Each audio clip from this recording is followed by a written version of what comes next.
is Rich Balka. I am the owner of the Home Rubber Company in downtown Trenton, New Jersey. The Home Rubber Company was always the Home Rubber Company, and it got its name from Home Avenue, which runs into the side of our building. But the company was started in 1881.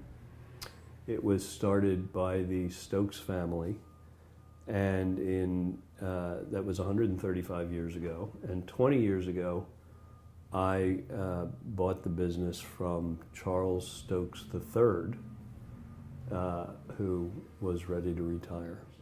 That's right. It's always been in one family, and since my kids haven't expressed any interest in the business, I am the second family.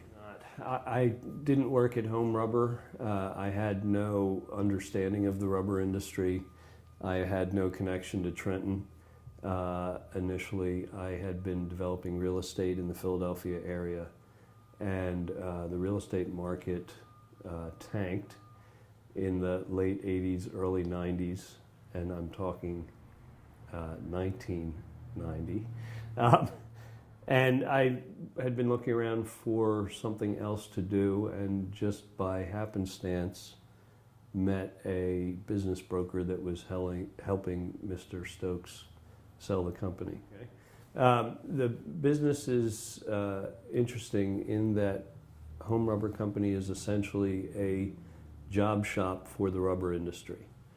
A niche that I didn't create, but it served us extremely well.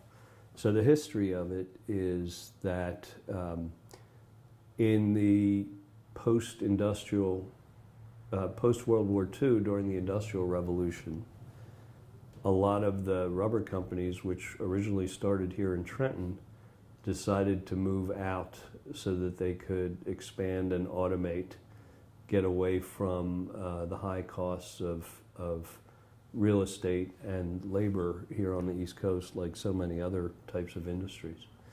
And what happened was the Stokes family, at that point in its second generation, felt very tied to the Trenton area, having tentacles here in banking and in manufacturing, and cousins were in business here, and companies like HM Royal. These were all related to the original Stokes family. So they decided that they didn't want to leave the area, and realized at that point that they had to become a niche business, that they couldn't be a commodity manufacturer since they couldn't achieve the scale that these now automated companies were undertaking. Fast forward to the 1990s when I bought the business, and Home Rubber had already occupied a niche in the industry, just as globalization was now closing down those new factories, that were opened during the Industrial Revolution, because now globalization was taking over the commodity markets. So it served us extremely well, as it still does. Where other rubber companies are making thousands or hundreds of thousands of things, or thousands of feet of things, we will make one at a time, 1 foot at a time, any color, any size, any shape. And so we tend to enjoy higher margins than the commodity manufacturers do. And we provide the product much more quickly than a commodity manufacturer would if they were tooling up for some new application. So we're not threatened by overseas manufacturers either. Everything is different, everything is special. Many of the products that Home Rubber manufacture go into various process industries. So, for instance, we make a 3-foot long food grade hose that where the ends are enlarged so that it fits on a particular type of machinery.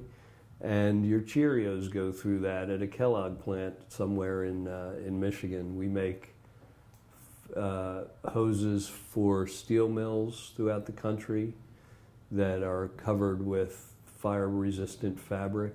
We make small rollers that are used for mail sorting equipment. We make little silicone sleeves that are used underneath the deep fryers in every KFC and McDonald's in the world. It's really a litany of odd items all over the place. Yeah, when Charlie Stokes retired, the employee base, from the original employee base that I inherited, we had, I can't say at the time how long they had been with us. One gentleman is still with us, keeps trying to retire, and I won't let him. And he's been there over 38 years. We had a gentleman who passed away, unfortunately, last year, who had been with us since he got off the boat as an 18-year-old back in the 70s. So there were a number of long-term employees, and several of those had worked at other rubber companies in Trenton that had gone out of business and then moved over to work for us. In fact, in 2006,